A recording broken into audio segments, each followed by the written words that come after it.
Mwenyekiti, umezungumza kitu kizuri sana nami naungana na wewe, lakini swali langu kwako, kama hawa watu hawalipwi, huoni wenye mamlaka ndio wanalea huu ugonjwa?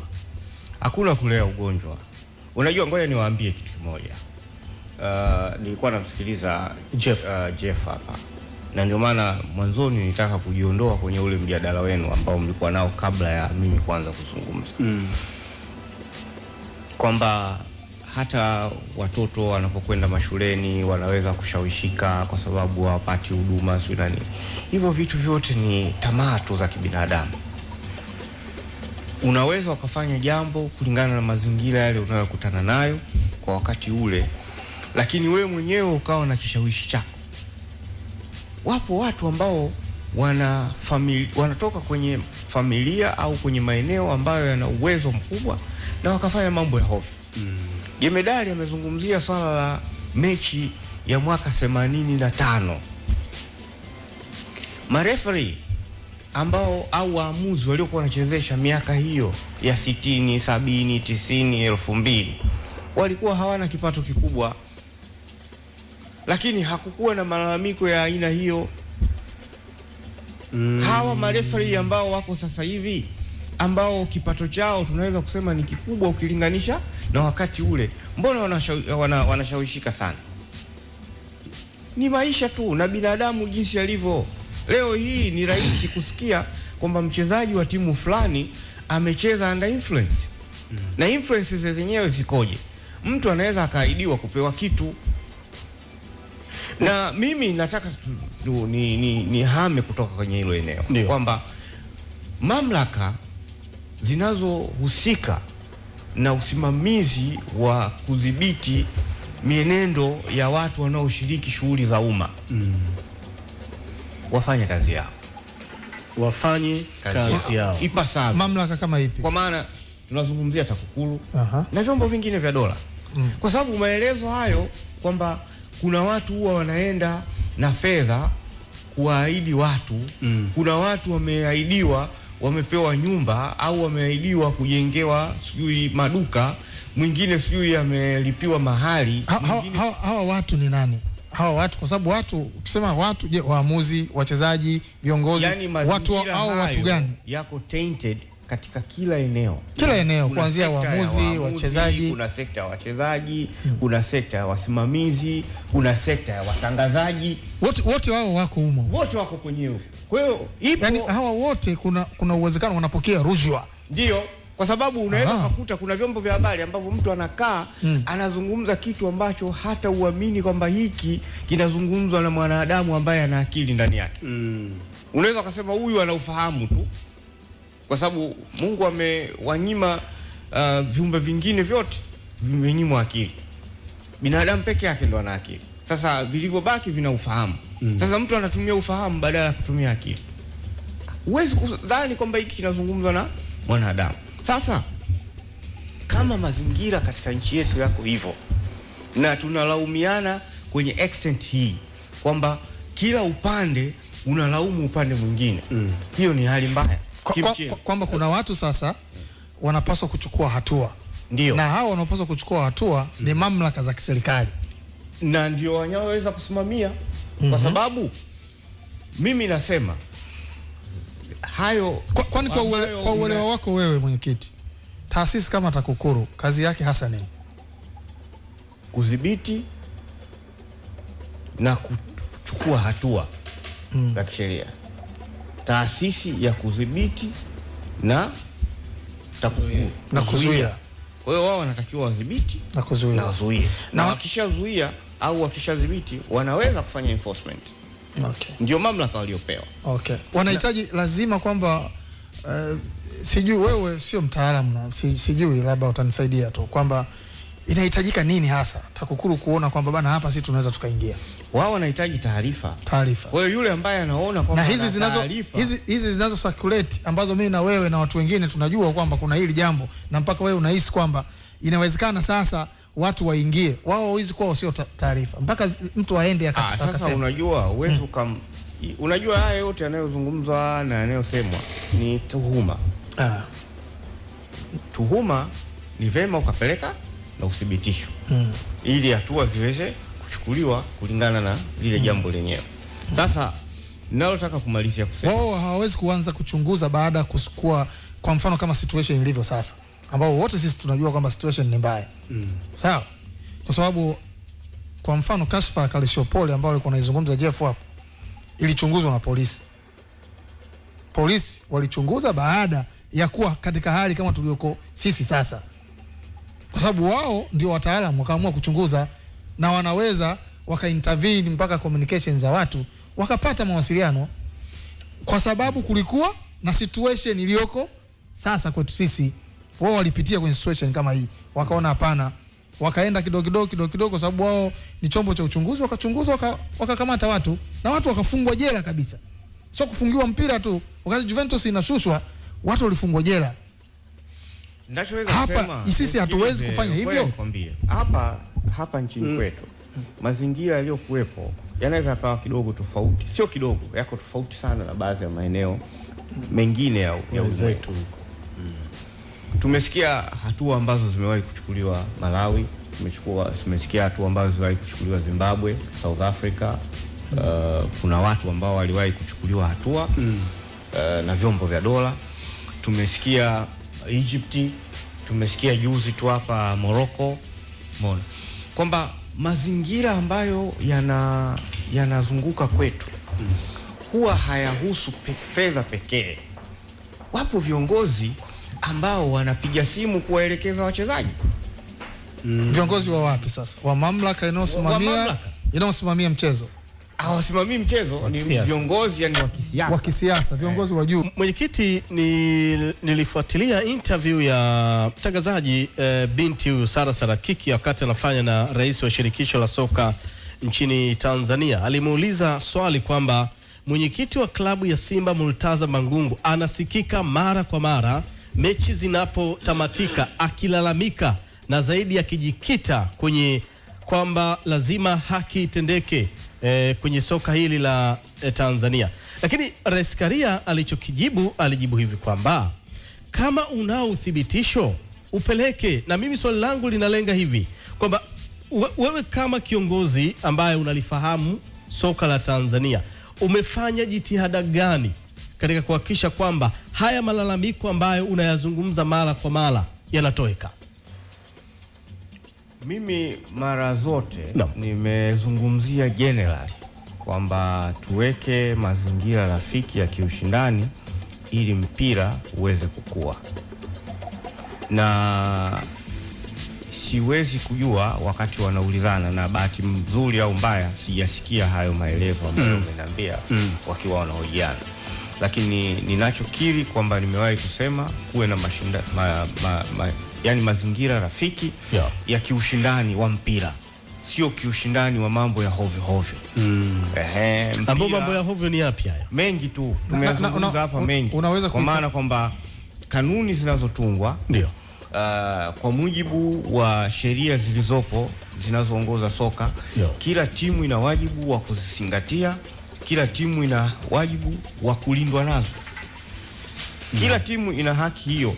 Lakini kwa muda mrefu sasa hivi kumekuwa na mazingira ambayo kuna watu ambao hawako tayari kuheshimu mamlaka na wanatekeleza kulingana na vile ambavyo wao wanajisikia. Wanafanya mambo ambayo wanaona wao yanafaa, na timu nyingi tu zinazoshiriki ligi haziendi katika misingi ile ya kiushindani ambayo tunaitegemea itokee, kwamba twende kwenye pitch, kila timu ionyeshe ufundi wake, yule ambaye atapata matokeo awe amepata kulingana na kile ambacho yeye mwenyewe alikuwa amejiandaa nacho. Hiyo ndio jambo la msingi na kubwa. Nje ya hapo hatuna mpira, nje ya hapo hatuna kitu ambacho tunakishindania chenye tija katika nchi. Unaamini ni kanuni gani ambayo haziko sawa sawa katika kuliongoza soka letu, hususan kwenye ligi kuu, ambayo haiko sawa sawa na wewe unatamani iwepo? Maeneo mengi sasa tukianza kujadili inabidi tuwe na kanuni hizo, tuangalie kanuni moja hipi ambayo haitekelezwi ipasavyo, hipi ambayo haizingatiwi, hipi ambayo kwenye engo ya fine. Nyinyi si viongozi. Ndio. Nyinyi viongozi si mnakuwa na vikao ambavyo vina kama wadau ya kupitisha hizi kanuni.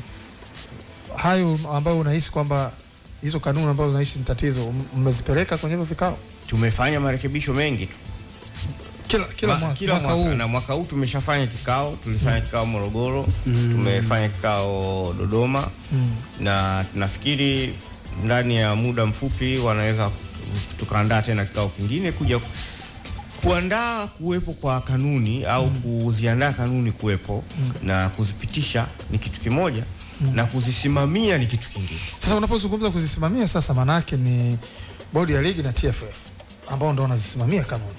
Kwanza mimi siungani sana na haya mnayosema, kwa maana kwamba bodi ya ligi na TFF kwenye mamlaka yao wao wameweza kusimamia vile ambavyo vinatakikana. Sasa mengine labda yanaweza yakawa ni msukumo wa nje ya wao. Sasa hapa ndipo ambapo tunatakiwa tujadili na tuone njia gani ya kuweza kufanya. Msukumo gani huo? Msukumo nje ya wao kwamba wanasiasa ama unamaanisha nini? Kwamba Gazo ndio alikuwa analizungumzia hili jambo kuhusiana na baadhi ya viongozi waliopo nje ya mpira ambao huenda wanashinikiza pia hata baadhi ya maamuzi kwa wachezaji. Ndio hivyo anavyosema Magunga kwamba ni viongozi wa kisiasa walioko serikalini ambao wanaweza wakawa na msukumo ambao unasababisha watu walioko kwenye taasisi pale inayosimamia mpira wakapata tabu kwenye kuyatekeleza majukumu yao au kutekeleza kanuni na kuzisimamia, kwa sababu tunajua vilabu vyenu, wewe cha kwako Simba na Young Africa, vimekuwa vikishindana, kila mmoja kijiona ndio kilabu chenye nguvu na cha serikali. Mtu anajinasibisha, sijui waziri mkuu Yanga, waziri sijui nani Simba, makamu wa rais sijui alikuwa kwetu, sijui huyu. Nyinyi hapa Simba na Yanga ndo hasa ambao mnajinasibisha na viongozi wa serikali, kwa sababu siye kusikia timu kama Azam unasema ina kiongozi wote serikalini. Kwa wewe lini ambao kusikia kiongozi ambaye kutoka Simba aidha yuko kwenye nafasi ya serikali au kwenye nafasi nyingine yoyote amewahi kuingilia masuala ya mpira? Mwaka gani? Mfano hata wengine si nipe mfano. Hata hao wengine kwa mfano kwenye mkutano mkuu uliofanyika Diamond Jubilee ulikuwa na rekebiti, sio ndio? Watu pale walisikika wazi na wamegawanyika kabisa kwamba wanakutuhumu wewe, na wako ambao walikuwa wanazungumza katika namna ya kwamba wao ni pro mwekezaji na wanaona kama wewe umtaki mwekezaji, na zogo likawa kubwa baada ya kuona namna ambavyo mkutano umefungwa. Sasa kutoka hapo going forward kumekuwa na hayo makundi ya pande zungumza. Sasa hao ambao walikuwa wanalalamika ninyi waandishi walikuwa kosa. Okay. Kwa nini? Sitakiwa mwaulize unalolilalamikia kutoka kwenye mkutano huu ni lipi? Mimi niwasikia wengine wanasema mkutano haukufuata utaratibu kwenye kufungwa. Sawa, utaratibu ni upi? Na hoja wewe unataka kuiwasilisha ni ipi? Kwa sababu kwenye mkutano unaendeshwa kwa mujibu wa taratibu zake na kanuni zake. Tumekwenda na agenda za marekebisho ya katiba. Ufafanuzi umetolewa. Kila kifungu ambacho kiliwasilishwa kimetolewa ufafanuzi, hiki kinarekebishwa kwa sababu hii, na consensus ilikuwa ni hii. Watu wameulizwa, jamani kuna mtu yote? Hakuna. Tumemaliza mkutano, wewe unaniambia mimi nimefunga mkutano kiuni. Baada ya pale, sasa hao ambao waliolalamika, ninyi sasa waandishi ndio ilikuwa kazi yenu kuwauliza kwamba wewe unazungumzia kwamba mkutano huu haukufuata upi ambao umekiukwa. Sitakiwa muwaulize. No, tukiwauliza wanasema kwa yale marekebisho hayakujadiliwa na nani? Na wao wanachama. Hapana, utaratibu ni kwamba waliowasilisha hoja kwenye ule mkutano ni kamati iliyoundwa kutoka kwenye pande zote. Okay.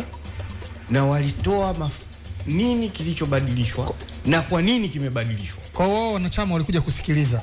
Hapana. Tuliwahoji, kuna yoyote mwenye hoja kutokana na haya yaliyorekebishwa? Tafuta footage ya ule mkutano utaona. Hakuna aliyenyosha mkono wala hakuna aliyeuliza. Sasa kama mimi agenda zimemalizika kwenye mkutano, naendelea na mkutano kujadili nini? Labda mimi ninachokuelewa ni kwamba mlikuwa mnauliza hoja zinazohusiana na kilichowapeleka pale kwenye ule mkutano usiku. Na ndio utaratibu uliopo. Sio agenda nyingine tofauti. Anyway, sasa si yale kwenye mkutano kunakuwa na mengineyo. Yale marekebisho si yakapita. Hakuna mtu aliyewasilisha. Yale marekebisho si yamepita mwenyekiti? Ndio. Na katiba imesainiwa. Imeshasajiliwa, sio imesainiwa. Imesajiliwa. Sawa. Matumizi yake yanaanza lini? Katiba inaelekezaje? Utekelezaji wa katiba mpya ambayo imefanywa marekebisho yanaanza lini? Utekelezaji utaanza kwa sababu kuna hatua zingine ambazo zinatakiwa. Kwa sababu hapa kati kumekuwa na maneno kwamba utekelezaji ulipaswa kuanza immediately baada ya marekebisho, lakini katiba imekaliwa, hakuna kitu chochote kinachoendelea. Wewe ndio mwenyekiti. Katiba imesainiwa, umesema? Imeshasajiliwa. Imesajiliwa. Utekelezaji wake kwa mujibu wa hiyo katiba baada ya marekebisho unaanza wakati gani? Utekelezaji wake umeanza tangu siku ambayo imesajiliwa, si ndio katiba ambayo iko active. Okay.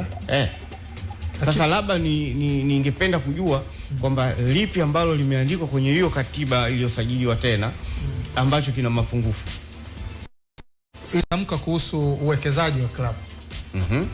Tena kwenye ile barua ukisoma wasema litamke neno mwekezaji liwekwe wawekezaji. Maana yake tunapotamka wawekezaji wanakuwa wengi zaidi ya mmoja. Na sasa sisi tunajua mwekezaji wa Simba ni huyu mmoja, Mohamed Dewji. Sasa kwa matumizi kwanza hajaingia kwenye uwekezaji kwenye Simba as an individual. Okay. Ameingia ni kampuni. Kwa hiyo si ni kampuni moja? Sawa. Okay. Sasa hayo mimi nadhani tunaweza tukaandaa siku nyingine tuwe na hizo katiba na miongozo iliyokuwepo tuijadili vile inavyotakikana. Okay. Na mimi nafikiri kwamba labda na yeye tumwalike, anaweza mimi nitaongea naye aje ili tuje kujadili pamoja. Mwenyekiti, uongozi wako unaelekea ukingoni kwa maana ya miaka yako minne. Katika watu wana Simba watakukumbuka na lipi, na mpaka sasa unaamini umewafanyia lipi wana Simba? Hayo tutayazungumza wakati utakapofika. Unavuka mto unapofikia. Na kwa nini huwa wanakunyoshia kidole sana? Ni matakwa yao. Kama alivyosema Jemedari, kuna wengine wananisema mimi, wengine wanamsema Mohamed Dewji, au wanawasema watu wengine wanaenda kufungua mashtaka polisi. Na nilisema hapa awali, mimi wasigombani na mtu. Mimi sijawahi kumfungulia mtu yote mashtaka polisi. Na wala sitomfungulia mtu yote mashtaka polisi. Kwa sababu mimi naishi kwenye kuamini kwamba mtu anayo haki ya kujieleza au anayo haki ya kueleza. Kwa hiyo wakati mwingine unaweza kumzuia mtu asiseme alafu akapata madhara. Sasa mtu akiona kwamba akinisema mimi au akikana au akinishutumu ana faida anayoipata, wacha apate tu ili awe katika maisha na unatamani kuendelea kuiongoza Simba kwenye nafasi hiyo. Nilisema tutazungumza hayo wakati utakapofika. Kwa nini mmepatia kwenye dirisha dogo la kusajili wachezaji ambao moja kwa moja wameingia kwenye kikosi na kuonesha kiwango kizuri? Nyuma mlikuwa mnakosea wapi? Usajili mara zote tunasajili kulingana na mahitaji ambayo benchi la ufundi inaleta mapendekezo yake. Ndio. Sasa nilisema awali hapa kwamba wakati tumefanya usajili tumecheza mechi 2, kocha akapata ofa kubwa zaidi ambayo ilimpelekea kwenda kwenye timu nyingine. Fadru. Kwa hiyo sasa lile likaleta shida kwa sababu unazo taarifa kama kafukuzwa kule. Mimi sifuatili kama amefukuzwa, hiyo itakuwa ni heri yake. Ndio. Composition ya players ilikuwa inategemea na vile ambavyo mapendekezo yake yalikuwa, au hata matumizi ya wale wachezaji labda yangeendana na mfumo ambao yeye alikuwa yuko tayari kuutumia kwenye ule msimu.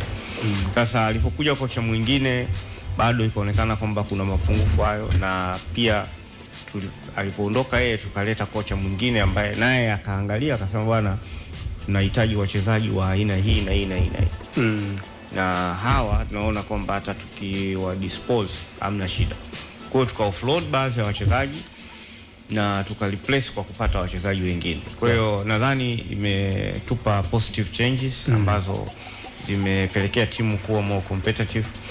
Labda kama tungeweza kuwa na wachezaji wale tangu mwanzo wa msimu na kocha huyu tangu mwanzo wa msimu, tungeweza kufanya vizuri zaidi kuliko vile ambavyo. Kwa wachezaji ni jicho la mwalimu, sio jicho lenu nyinyi viongozi.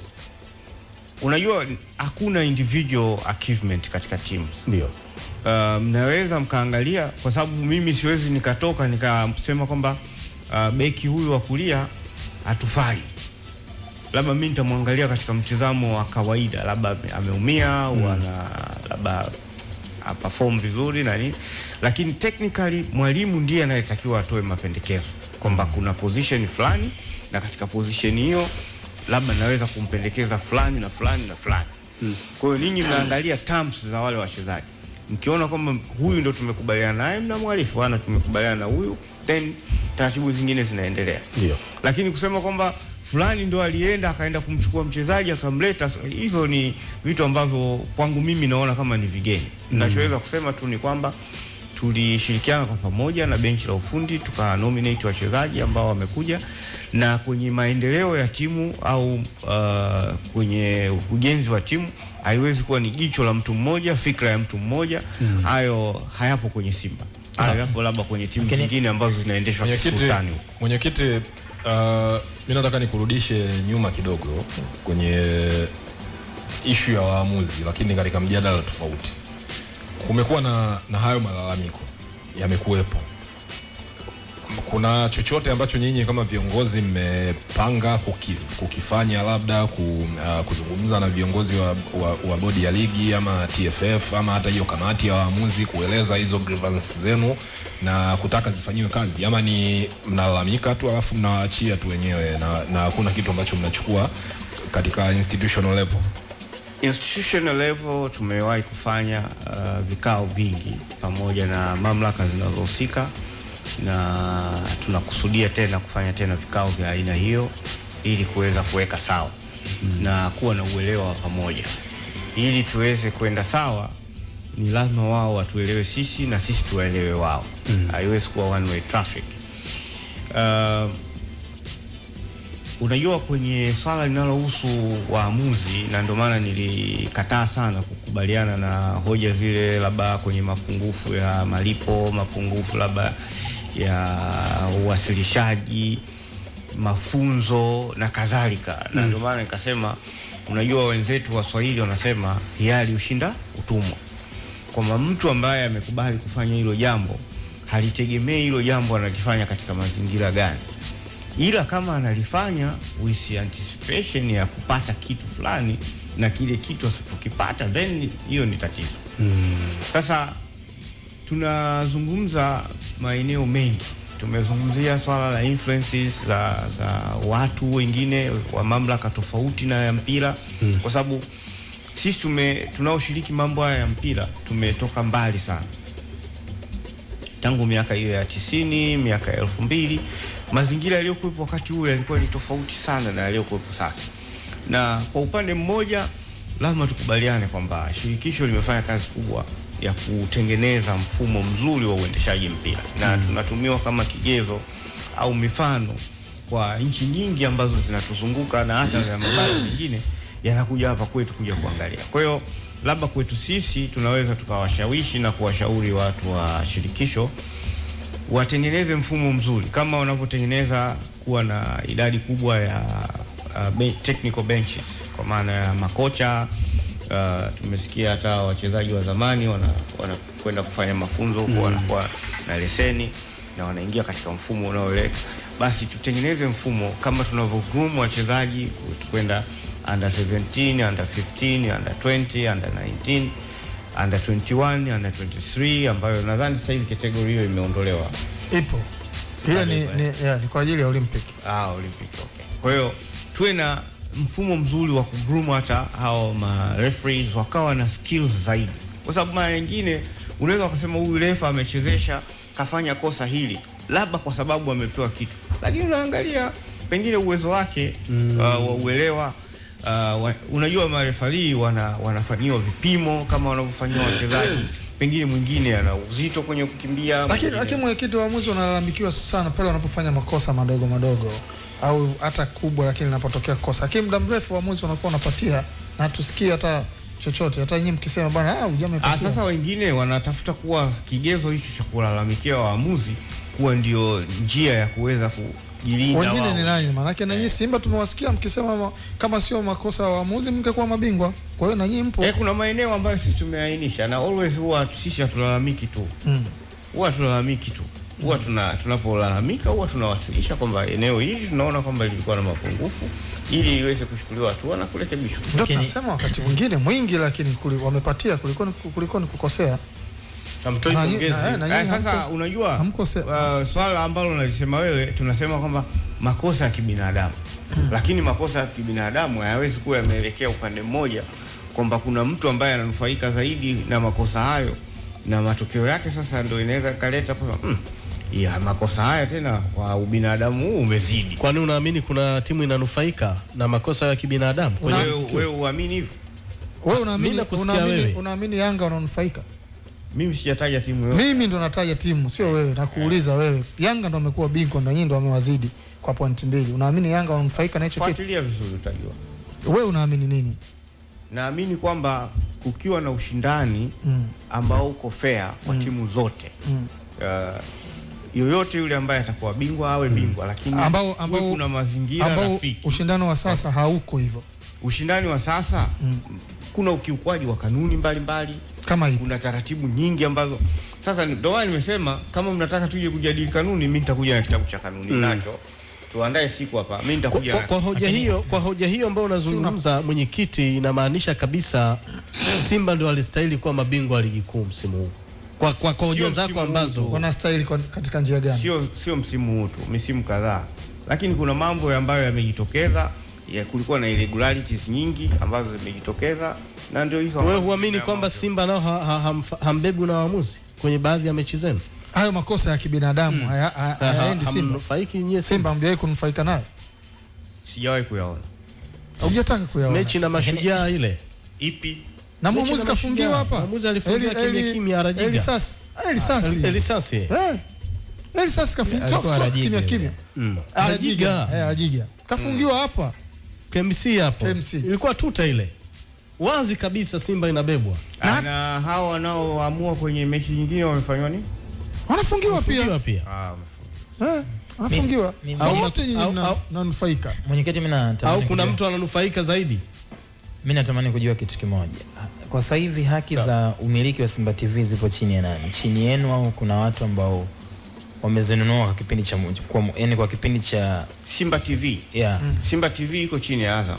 Iko chini ya Azam. Kwa muda gani watamiliki ama wataisimamia kwa muda gani?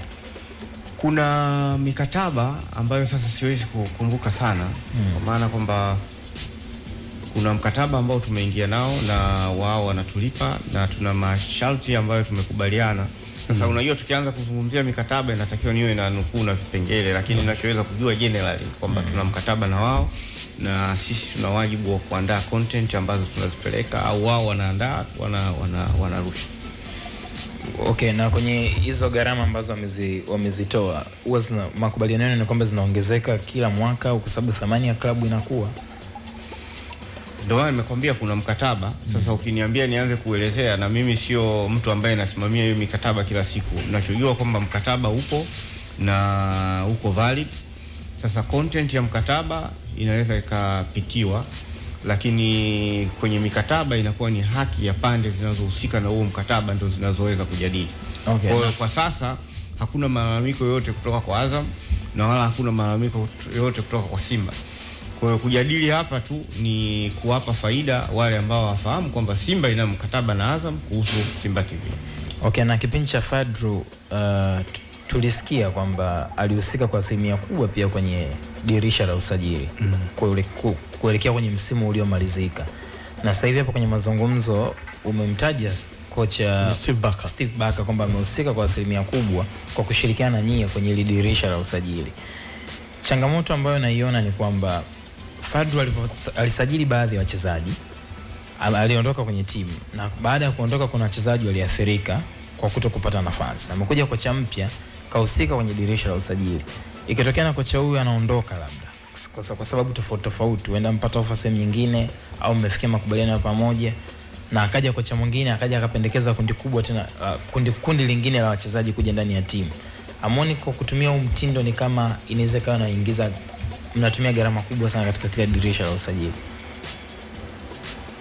Sijaelewa mantiki ya swali lako, lakini nasema mnajadili technically na kocha anayekuwepo ili aweze kuwaambia kama anahisi kuna mapungufu mnayarekebisha, na mchezaji anayesajiliwa anakuwa ni mchezaji wa timu, sio mchezaji wa kocha.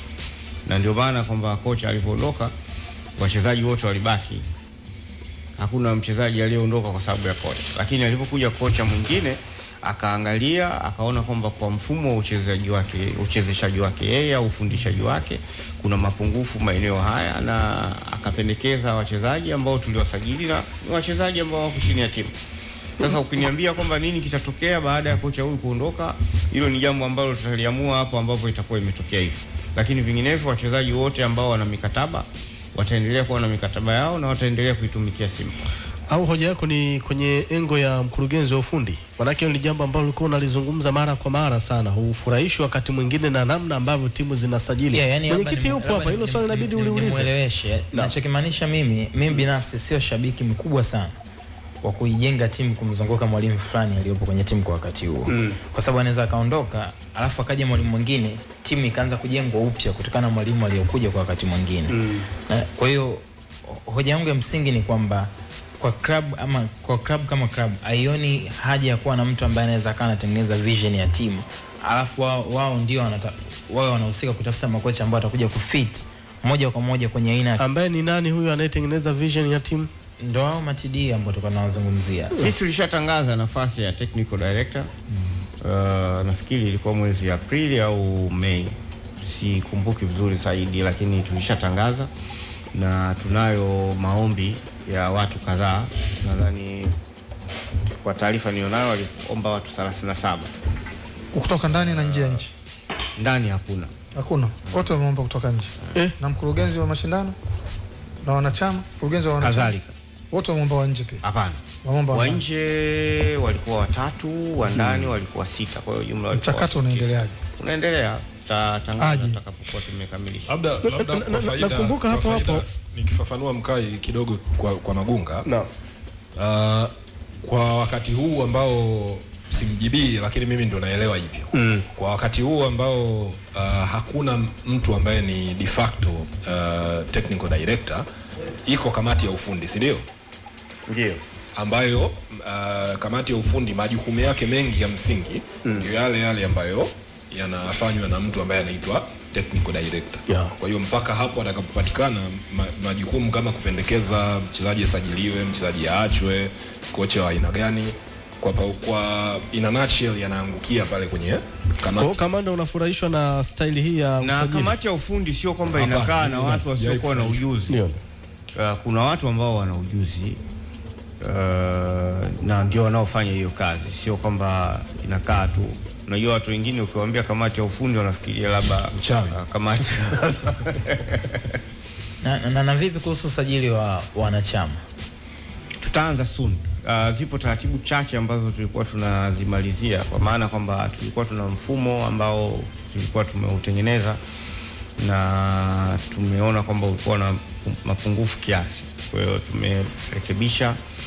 Nadhani wiki hii au inayokuja tutakamilisha taratibu hizo ili tuweze kutest mfumo na kuwaruhusu sasa watu kuanza na hilo swali umemuuliza mwenyekiti, ndio swali ambalo nilitaka kuliuliza, lakini nitaliongezea nyama katika kumbukumbu hapa, nikinukuu kwamba klabu ya Simba itatumia kadi mpya za wanachama zenye hadhi na sifa za visa ambazo zitaanza kutolewa rasmi kuanzia Machi 27, 2026.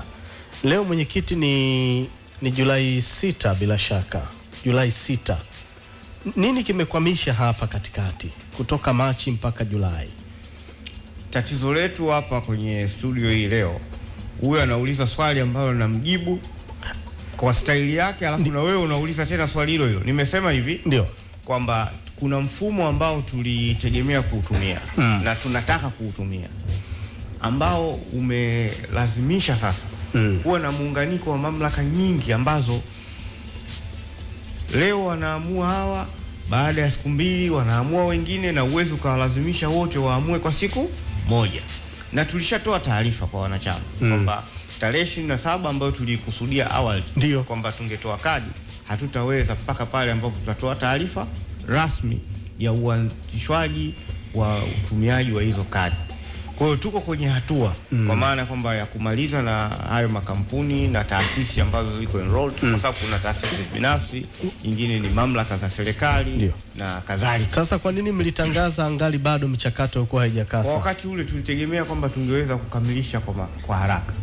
Kwa hiyo mipango sio matumizi. Sahihi. Haya. Mwenyekiti, mimi nina maswali matatu. Nianze na swali la kwanza. Mmekuwa na ukame wa muda mrefu sana wa kuchukua makombe. Na hapo katikati mabadiliko yalifanyika ya kiuongozi na kaingia madarakani Crescensius Magori kama mwenyekiti wa bodi. Na baada ya mabadiliko kufanyika, kwa sababu hata huko nyuma ulikuwa mwenyekiti na bado ulikuwepo, lakini pia hata bodi iliyokuwepo bado Simba achievement ya kubeba makombe yakuwa makubwa sana. Lakini baada ya mabadiliko ya kiuongozi kuingia, angalau sasa Simba safari hii mmefanya paredi kubwa jana baada ya kuchukua kombe la FA, mmechukua na kombe la Muungano. Unaweza kusema mabadiliko yale yalikuwa na tija na ndio yameweza kuleta pia hata achievement ambayo imeweza kuonekana katika msimu huu? Kabla ya Magori mwenyekiti alikuwa nani? Salim. Una uhakika? Kulikuwa na mabadiliko ambayo yalifanyika. Ngoja kwanza, una uhakika? Ndio. Usije studio kujadili individuals. Na kushauri. Kabla ya Magori mwenyekiti alikuwa Mohamed Dewji. Na kabla yake yeye walikuwepo wenye viti wengine ambao wamefanya kazi vizuri. Sasa mimi sitaki kuingia kwenye kujadili individuals. Na nilishasema hapa, hakuna mtu yoyote ana individual achievement. Mafanikio ni ya taasisi nzima. Kwa hiyo kama unataka kumjadili mtu, mimi siko tayari. Twende kwenye swali linalofuata. Eti bwana umekuwa mkali. Hapana. Sasa kama umepanic hivi. Hapana, sijapanic. Namjibu kulingana na yeye alivyoniuliza. Ndio. Sasa au kama mnatakiwa nitoe majibu kulingana na ninavyotaka yeye, labda uniambie sasa jibu la swali lake ni lipi? Wala Mkai, mimi sikuwa na majibu. Okay. Unajua mabadiliko yakifanyika, lengo la mabadiliko ni kwamba sasa tusiende huko, twende kwenye swali la faida na hasara. Yana faida na hasara. Na twende kwenye swali linalofuata. Wala usiwe na shaka. Mimi sina shaka. Kwanza nikuhakikishie, katika watu ambao wanaishi bila shaka katika dunia hii, mimi ni mmoja. Subiri nikuulize swali. Twende kwenye swali linalofuata. Au lile kama unataka kurudia tena. Hiyo hujajibu na umeshaonesha wako tayari kujibu. Kwamba kabla Simba imepata mafanikio mengi tu, na nimekwambia kabla ya Magori ambayo umemtaja wewe ilikuwepo Mohamed Dewji, na kabla hapo ndio maana watu yani mafanikio Simba imepata mafanikio. Mimi ngoja nikwambie, mimi najua wewe nini unachomaanisha. Sikiliza, kwa sababu nimeona hata kwenye post ulisema sio baada ya kuja huyu bwana sio amefanya nini. Achana na hizo vitu, twende kwenye jambo ambalo linahusika. Mwenyekiti, hata wakati yupo huyo Mo Dewji akiwa mwenyekiti wa hiyo bodi, hiyo team kwenye hiyo miaka, hiyo achievement haikuonekana. Haikuonekana. Yes. Basi haya, nakubaliana na wewe kwamba baada ya kuja Magori timu inafanya vizuri. Swali langu la pili. Ngoja kwanza, umefurahi? Mimi sikuwa nauliza swali kwa ajili ya kufurahi. Ndio maana umekuja tukakuuliza maswali tupate majibu. Ngoja nikwambie, wewe umeonyesha upapet. Basi twende kwenye swali langu la pili. Twende. Naam. Katika parade ambayo imefanyika jana, Jairuti ameleta basi. Naam. Ambalo mara kadhaa tulikuwa tukiuliza pia kwenye kipindi ni kwamba ni lini basi litaletwa. Ndio. Je, basi ambalo limekabidhiwa jana, nyinyi kama viongozi ndio basi ambalo pengine mliingia makubaliano kwamba ndio litakuja, na mnazungumziaje kwa sababu hii ahadi sasa imetimizwa na watu walikuwa wanauliza kwamba basi litakuja lini, na hatimaye sasa limekabidhiwa jana kwenye parade? Sisi tunachojua kwamba mikataba yetu ina utekelezaji, na tutakapokuwa kuna mapungufu, yule ambaye anatakiwa kutekeleza tunamueleza kwamba hili limepungua, tekeleza. Akidefault tunazo hatua za kisheria ambazo tutachukua. Lakini hili ambalo unalisema ilikuwa ni ahadi ambayo sisi tunaamini kwamba ameitekeleza na imetekelezwa. Hakuna haja tena ya kuuliza ilikuwaje, itakuwaje. Hiyo haipo. Na ndio aina ya basi ambao mlikubaliana kwenye makubaliano yenu. Wewe uliona makubaliano? Kama alisema mlikubaliana kuleta basi kwenye ahadi yake, sisi nimesema kwamba kwenye ahadi yake ametekeleza. Alitaja tu basi. Swali langu la mwisho la tatu. Ilikuwaje na vipi nafasi ya wadhamini wengine katika paredi ya jana? Wao mliwapa mileage kwa kiwango gani pengine kuweza kupata airtime katika hadhira, kwa maana ya kuzungumza na wanasimba jana? Kuna Betway wapo, wamekuwa na Simba sasa. Na Jairuti pia ni mmoja ya watu ambao pia wanadhamini kwa upande wa kits za club. Na yeye aliweza kupata nafasi ya kuzungumza na wanasimba. Vipi nafasi ya wadhamini wengine jana? Kama nani? Nimetaja hapo Betway. Sasa hiyo sijajua, yani ambavyo kwanza utaniwe radhi kwamba sikuweza kupata nani nzima ya lile tukio. Labda kama kutakuwa kuna mapungufu ambayo yamejitokeza, nadhani labda ilikuwa ni overlooking, lakini naamini kila mdhamini amepata mileage yake, kwa maana ya nembo zake zimeonekana. Kama kuzungumza hiyo ni kitu kingine, inaweza kawa wao wenyewe hawakuwa tayari. Kwanza Betway sio watu ambao wanapenda sana mambo ya showing off. Wao wanachozungumzia mara zote, na labda kwa taarifa tu, hata ile parade imedhaminiwa na CRDB. Walitoa hiyo kwa timu yote ambayo itafikia hatua hiyo. Tumeshirikiana nao vizuri kwa kweli, tuwapongeze na tuwashukuru kwa hatua nzuri ambayo. Sawa. Tumebaki na dakika 4. Naomba uliza swali Magunga ili tuhitimishe, nami pia na swali moja kwa mwenyekiti la kuhitimisha. Amezungumzia issue ya Juma, kana zungumzia issue ya Jairuti kutimiza hiyo ahadi ambayo aliahidi, miongoni mwa, kwa sababu haikuwa ahadi moja, ilikuwa ahadi zaidi ya moja. Lakini nataka kujua kutoka kwa mwenyekiti, ni kweli Jairuti ameleta basi, lakini katika kipindi hiki wewe kama mwakilishi wa club, kati ya ujio wa basi na kile ambacho aliahidi, kwa maana ya kujenga uwanja, alitaja na capacity ya idadi ya watu wangapi, lakini pia aliahidi kuhusu kituo cha afya. Kati ya hivyo, kitu gani nyinyi mlikuwa mnahitaji nacho sana kwa sasa? Unajua, ndio maana nilisema tangu tunaanza hapa, utekelezaji wa mikataba unaenda kulingana na ule mkataba wenyewe unavyosema. Na pande zinazohusika ndo zinakuwa tayari sasa kujadili lipi litekelezwe kwa wakati gani. Sasa yeye aliahidi kutoa basi, tumwambie bwana usilete basi mpaka ujenge sehemu ya kuchezea au ujenge uwanja. Uwanja una process zake, kuna hatua nyingi ambazo zinatakiwa zifuatwe, na ndio tuko kwenye hizo hatua.